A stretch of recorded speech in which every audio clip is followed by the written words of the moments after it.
रहता था तो सुखदेव जी सुंदरपुर के अपने आवास से निकल करके अक्सर मेरे आवास पर आ जाते थे और उनसे लंबी बातचीत होती थी, उनके रविदास के कामों को लेकर के, कबीर के कामों को लेकर के। कई बार बहस भी होती थी, कई बार असहमतियाँ भी होती थी। लेकिन आज मैं कहना चाहता हूँ, ये अवसर है कि अगर सुखदेव जी ने रविदास के पदों का चयन या पाठ संपादन न किया होता तो शायद आज के दिन रविदास की कविताई पर मेरी पुस्तक भी प्रकाशित न हो पाती। ये उनका बहुत बड़ा योगदान रहा। उन्होंने एक पाठ संपादन किया जिससे कि विश्लेषण और आलोचना का मार्ग प्रशस्त होगा। यह भी एक बड़ी महत्वपूर्ण बात रही कि अपने जीवन काल में उन्होंने प्रशंसक कम निंदक ज्यादा कमाए। इसका संकेत मनोज जी कर रहे थे, मैं इस बात से सहमत हूँ।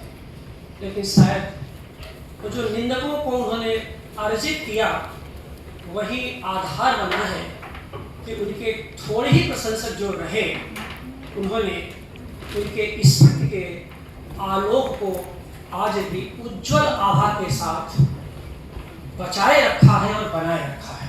ये बहुत बड़ी बात है। इसके लिए पूरा संयोजक मंडल बधाई का पात्र है। सुभाष जी कवि हैं। सुभाष जी ने बहुत काम किया है हिंदी आलोचना में, खास करके आंडाल और अक्क महादेवी पर जो उनकी पुस्तक है। आंडाल की किताब का शीर्षक ही है आत्मसंभवा आंडाल और अक्क महादेवी का शीर्षक है दिगंबर विद्रोहिणी अक्क महादेवी। यानी आंडाल आत्मसंभवा है और अक्क विद्रोहिणी है। ये खास, ये यूं ही नहीं आया है कि केवल शीर्षक इन्होंने रख दिया है। ये बहुत ही सुचिंतित, सारगर्भित और व्यवस्थित सोचा समझा शीर्षक रखा गया है। आंडाल वैष्णव कवि है, अक्क शैव कवि है। मैं कवित्री जानबूझ के नहीं कह रहा हूँ। आप देखिए कि आंडाल के यहाँ जो वैष्णव भक्ति है, जहाँ पर कि कृष्ण के स्वरूप से तादाद उनका होता है, उनके यहाँ एक तरह का आत्मविश्वास है। और अक्क जो विद्रोहिणी है उनके यहाँ आत्मसम्मान है। तो जो आत्मसंभवा है वह आत्मविश्वास से भरी हुई है और जो विद्रोहिणी है उसके पास आत्मसम्मान है। इसकी बड़ी सुदीर्घ कथा है। यूं ही नहीं है कि शीर्षक आया उसका मैं विश्लेषण यूं ही कर रहा हूँ। आत्मसंभवा से आशय आंडाल के उस स्वरूप तादात्म्य से है जिसमें विश्व को चुनौती देती है और उस चुनौती इस रूप में देती है कि तुम्हें माला पहनाने के पहले मुझे अधिकार है कि वह माला मैं खुद ही पहन सकती हूँ और तुम्हारे अलावा मेरा कोई नहीं है। तो आमुक्त्य माल्यता के नाम से जब पुकारी गई तो उसमें साफ साफ संकेत है कि अगर तुम मुझे स्वीकार करते हो या मैं तुम्हें स्वीकार करती हूँ तो किस बात का विभेद। ये माला को लेकर के छुआछूत की क्या बात कि पहले पुरुष के गले में ही माला पहने, क्यों नहीं मुझ स्त्री के गले में यह माला पहुंचनी चाहिए। तो आप देखिए कि वह जो इनका एक तरह का आत्मविश्वास था, यह आत्मविश्वास था जो आंडाल को आंडाल बनाता है और वही वैष्णव भक्ति है जो आप आगे देखें कि उत्तर भारत के भक्त साहित्य का मार्ग प्रशस्त करती है।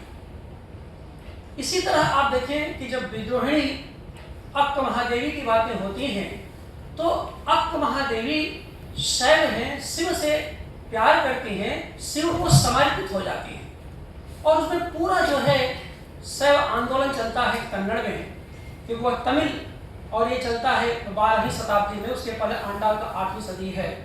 आलवार संतों में 12 संतों में एक कवित्री है वो, और बहुत ही निर्णायक कवित्री अपने समय की हैं कि उनके कवि के स्वरूप के सामने आते ही जितने भी अन्य आलवार संत थे वो लगभग तिरोहित हो गए। वो कहीं पाठकों में रह गए, लेकिन आंडाल का जो इमर्जेंस जैसे होता है, उनका जो उन्मेष होता है, वो बहुत ही स्वागत योग्य होता है। तो इसी तरह से आप देखिए कि वसवर्णा के नेतृत्व में जो कन्नड़ में भक्ति का आंदोलन, शैव का आंदोलन चला, वीर शैव आंदोलन जो चला, उसमें निर्णायक कवित्री के रूप में अक्का महादेवी हमारे सम्मुख आती हैं और बार बार शिव को संबोधित करती हैं। और आप ये न भूलिए कि उसी के ठीक पहले हमारे संस्कृत साहित्य में जो शैवागम का दर्शन था, उस शैवागम के दर्शन में जो, जबकि इसके पहले शैव भक्त नायनारों के यहाँ तालीम में आ चुकी थी, उसका सीधा असर कन्नड़ के भक्त साहित्य पर पड़ता है। नायनार से होते वहाँ और वहीं से आगे बढ़ करके थोड़ा सा आगे चल करके 13वीं शताब्दी में ललितगढ़ के यहाँ शैव भक्ति मौजूद होती है। यद्यपि वहाँ शैव की परंपरा पहले से मौजूद थी, लेकिन भक्ति का जो स्रोत देखिए कि 8वीं सदी से कैसे चल करके कन्नड़ से, मराठी से, कश्मीर से होता हुआ उत्तर भारत में ये पूरा जो नृत्य है, यह सुभाष जी ने जिस तरह से दर्ज किया है इन कवियों के माध्यम से, वह बहुत ही मूल्यवान है। और इसलिए भी मूल्यवान है कि स्त्री का जो आत्मविश्वास है, स्त्री का जो आत्मसम्मान है, वह दोनों के यहाँ लगातार उपस्थित है। और यह तब की बातें हैं जब यह इन दोनों गुणों से स्त्री को बार बार वंचित किया गया, बार बार उसे दूर किया गया।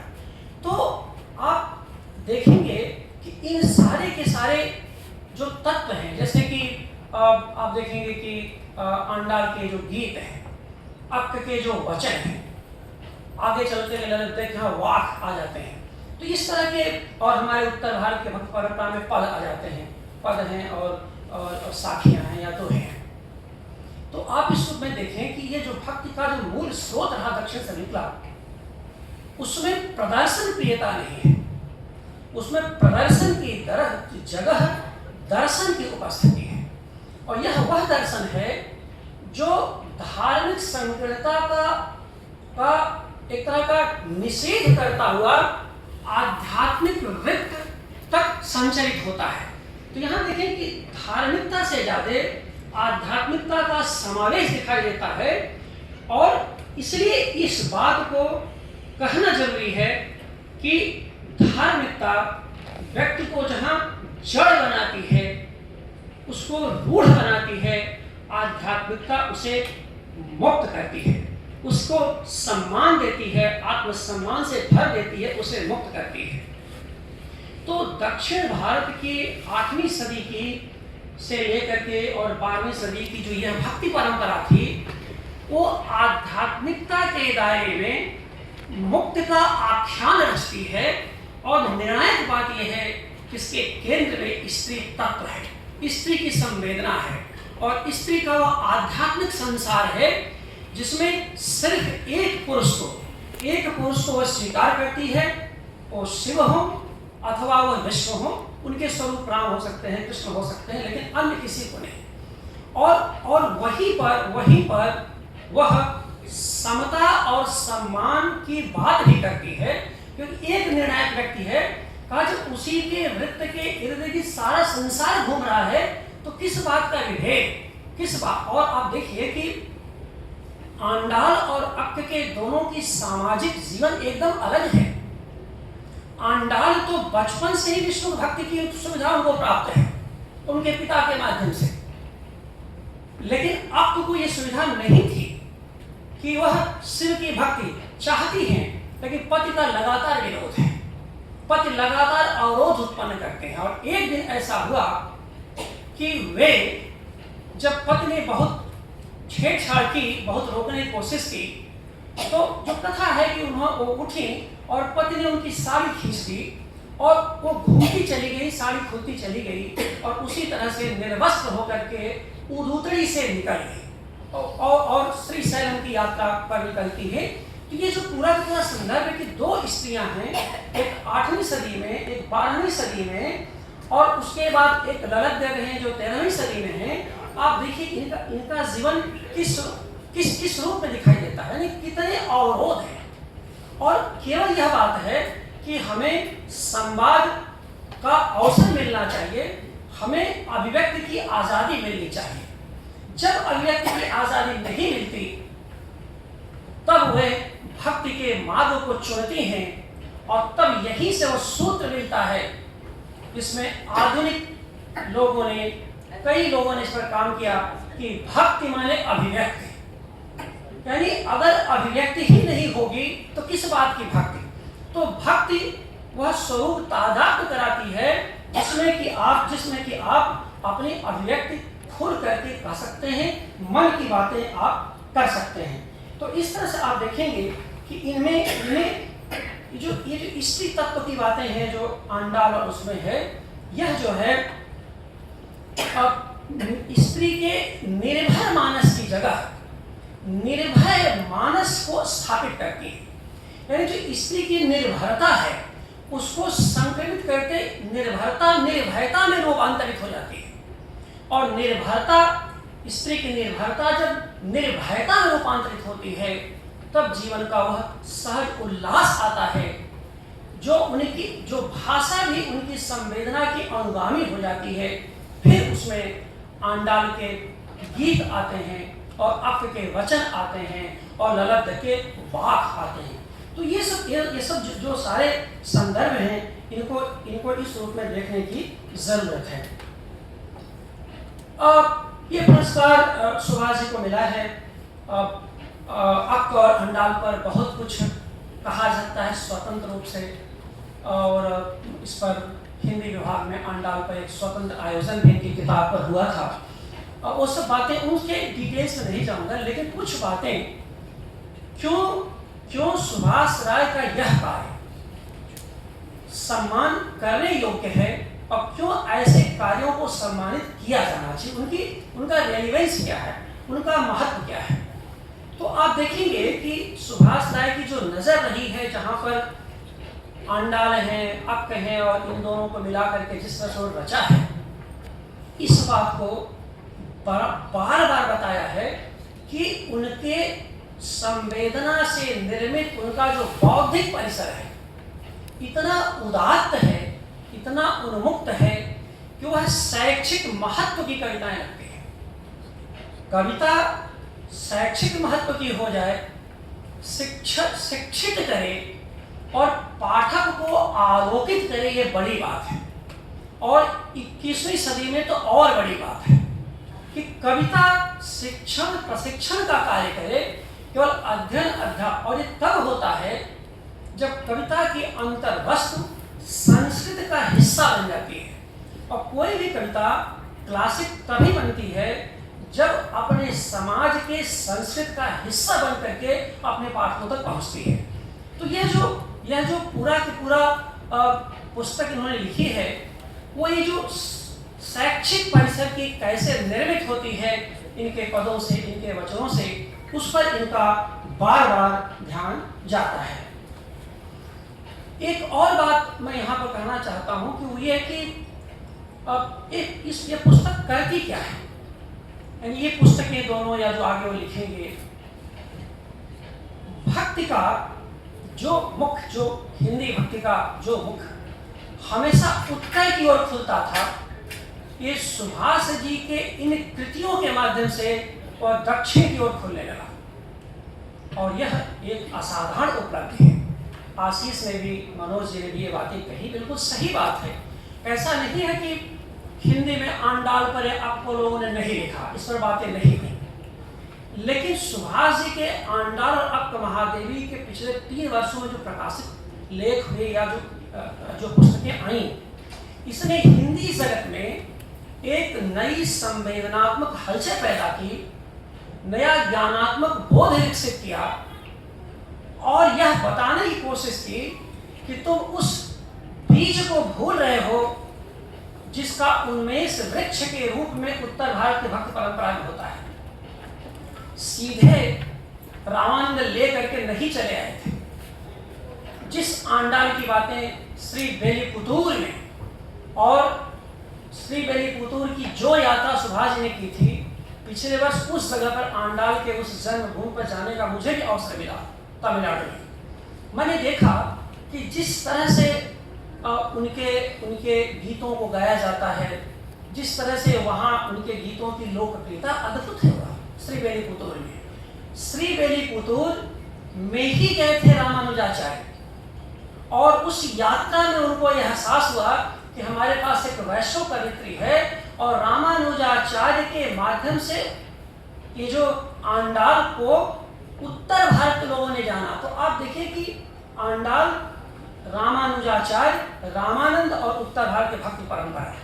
एक तो सीधा रास्ता इधर से आता है, उधर आप देखें तो नयनार और आलवर संतों के माध्यम से पहुंचे कन्नड़ में, वहां से पहुंचिए आप मराठी पहुंचिए, और उसके बाद जो है आप चले आइए उत्तर भारत से घूमकर कश्मीर से होते चले।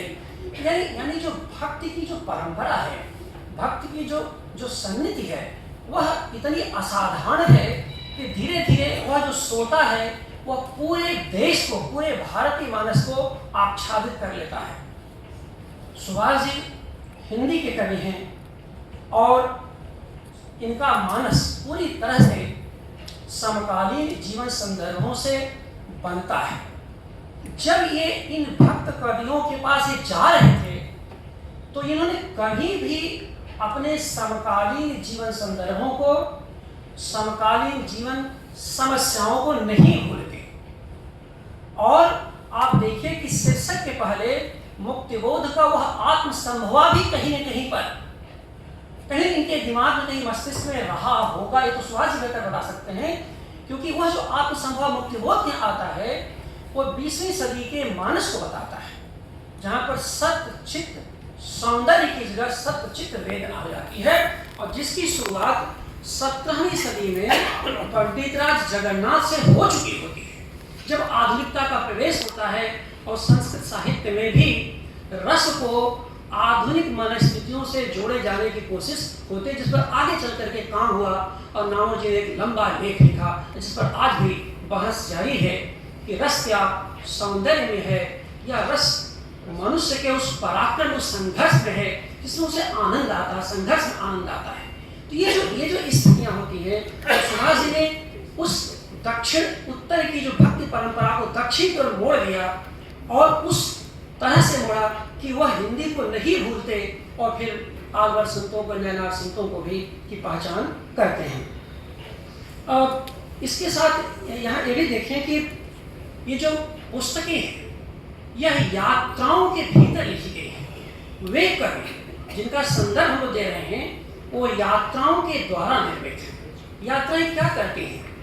यात्राएं केवल आपको दृश्य का अवलोकन करने का अवसर नहीं देती, यात्राएं आपकी जड़ता पर भी प्रहार करती हैं, आपकी महानता का जो वैभव होता है उसको ध्वस्त करती हैं, और आपके भीतर समान धर्मिता की भावना का संचार करती हैं।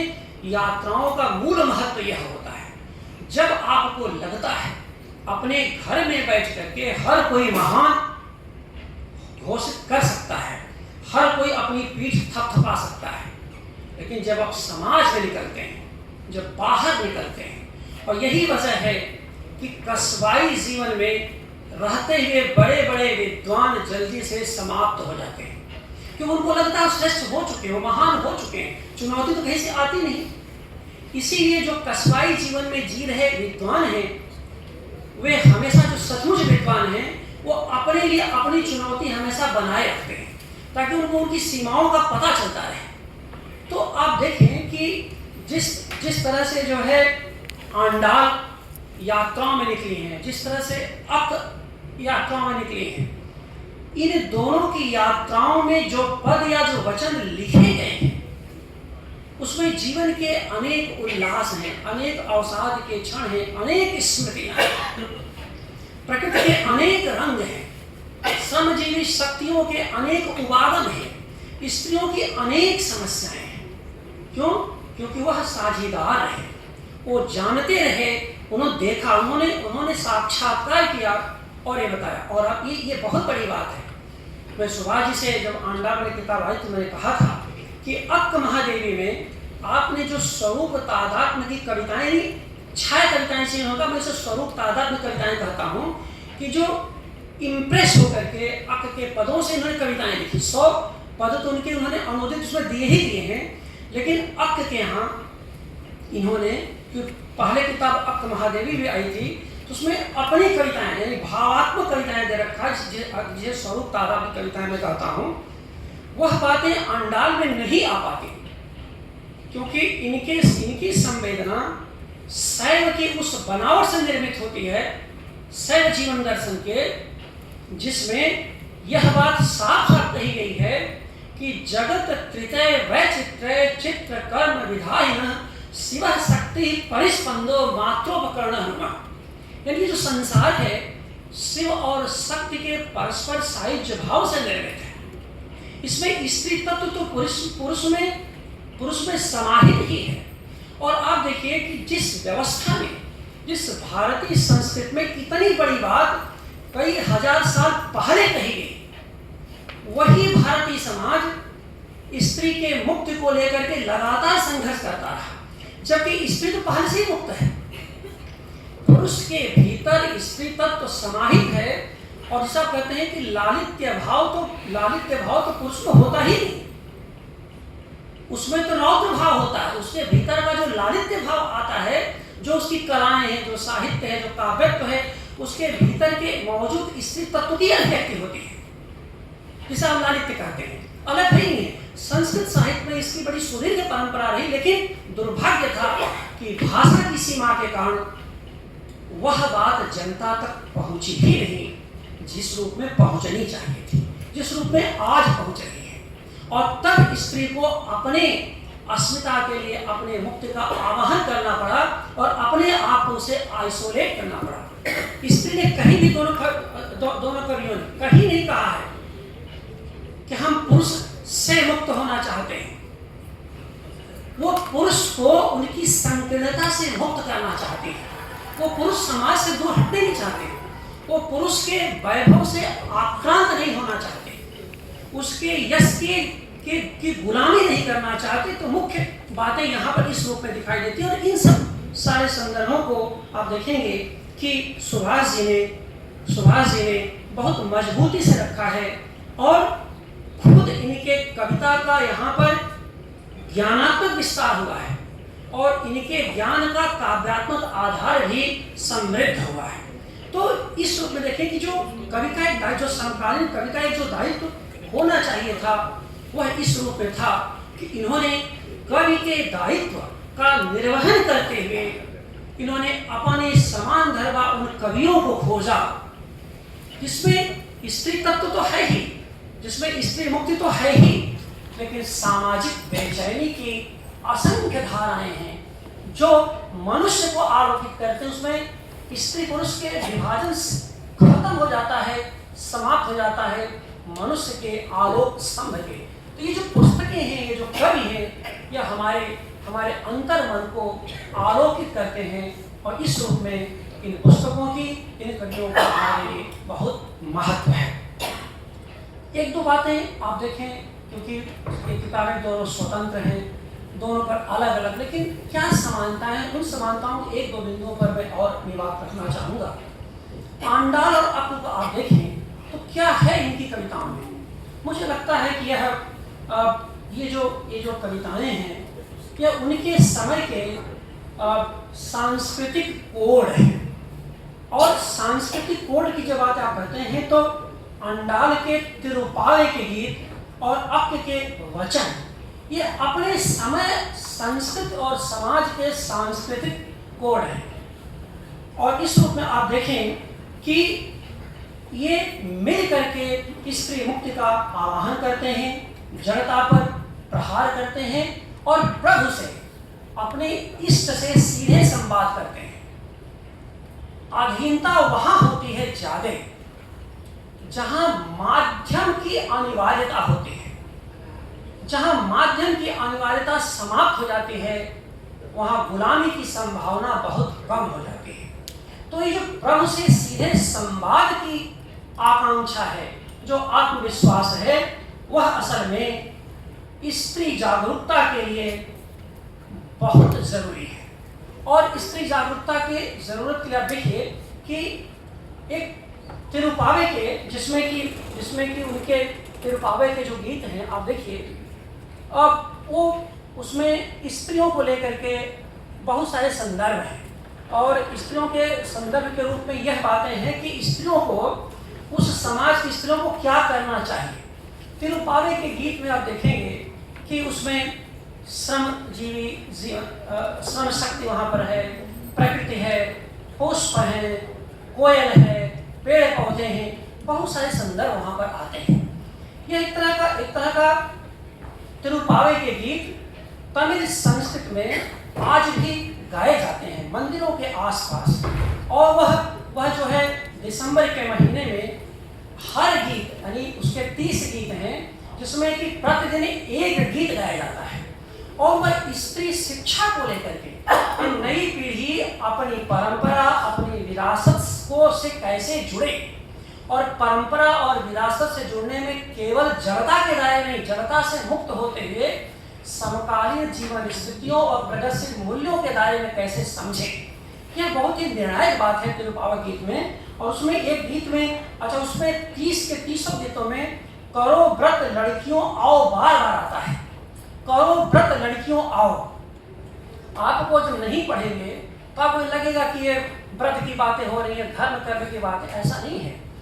उसमें पूरी सामाजिकी है, यानी कविता के समाज शास्त्र के लिए वे तिरुपावे के गीत आज भी बहुत मूल्यवान हैं कि एक कवि अपने सामाजिक संरचना के बारे में किस रूप में सोच रहा है। जैसे लड़कियों नींद अपनी त्याग दो, क्या तुम्हारे कर्ण रंध्रों तक सुबह के विहग कलरव गान के स्वर नहीं पहुंचे। लड़कियों नींद अपनी त्याग दो, क्या तुम्हारे कर्ण रंध्रों तक सुबह के विहग कलरव गान के स्वर नहीं पहुंचे। सुबह के विहग कलरव गान, ये बहुत ही मूल्यवान वाक्य है इस गीत का कि सुबह के विहग कलरव गान, यानी यह जो गीत आ रहे हैं, पक्षियों के गीत आ रहे हैं, प्रकृति के गीत आ रहे हैं, नदी झरनों के गीत आ रहे हैं, सो करके तुम क्यों गुलामी में पड़े रहना चाहती, क्यों नहीं आगे निकलती, क्यों नहीं बाहर निकलती और इन गीतों को सुन करके प्रकृति से तादाद स्थापित करके तुम अपने तर्क सम्मत निर्णय लो, विवेक सम्मत निर्णय लो। अब अक्क के वचन को देखें, उसमें बहुत सारे वचन हैं। इसमें एक वचन वो कहती हैं कि हे शिवा, मेरे लिए बंधन तुम्हारा मुक्ति से कमतर नहीं है। जो तुम्हारे प्रेम में है मत कहो वह गेह में है। अब सिर्फ जो तुम्हारे प्रेम में है मत कहो वह गेह में है। आप देखिए कि शिव के प्रति समर्पण मात्र से मुक्ति का आख्यान रचने वाली ये कवित्रियां, ये कवि जो बनते हैं, अब कहें आंडाल हैं, किस दिशा में जा रहे हैं। ये जा रहे हैं कि अपने मध्यस्थ की भूमिका पर प्रहार करते हुए सीधे सीधे संवाद धर्मी बनाने की कोशिश। और यही वजह है कि आप देखेंगे कि उसमें लिंगायत में जो आप देखेंगे तो उसमें देखेंगे कि इष्टलिंग और जंग, यहाँ देखिए कि कन्नड़ में क्या अक्क महादेवी के यहाँ इष्टलिंग लगातार जंगम लिंग में रूपांतरित हो रहा है। कायक हमेशा दासों में, यानी कायक यानी श्रम आप करें, श्रम सब करें, कोई दिक्कत नहीं, लेकिन दासों ये कि उसको जो भोगे यानी उसका उपयोग पूरा समाज करे। यह सोचिए कि 12वीं सदी में कायक और दासों का वह सिद्धांत है जिसके बारे में आधुनिकता ने बहुत बाद में सोचना शुरू किया। तो ये जो खास करके कि वह पूरा के पूरा जो भक्ति साहित्य है अक्क के और आंडाल के यहाँ, वो समकालीन जीवन स्थितियों को तो बताता है, आधुनिक मानस से भी पूरी तरह वह पूरी तरह भरा हुआ है। और यही वजह है कि वहाँ पर चुनने की आज़ादी की बात वे करती हैं, चुने जाने की नहीं।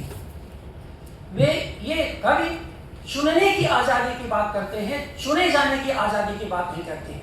और यह केवल वाक्य नहीं है बल्कि मन स्थितियों में गहरा रूपांतर है कि हम चुनेंगे, हम चुने नहीं जाएंगे। यह एक तरह का प्रतिवाद है। और यही प्रतिवाद है, आप देखें कि जिसकी वजह से बसवण्णा ने जब कन्नड़ में आंदोलन चलाया तो उसमें हर तरह के जाति लिंग सबको ध्वस्त कर दिया और हर यात्राओं में लोग रहते थे और समाज के हर वर्ग के लिए उसमें एक तरह की उपस्थिति दिखाई देती है।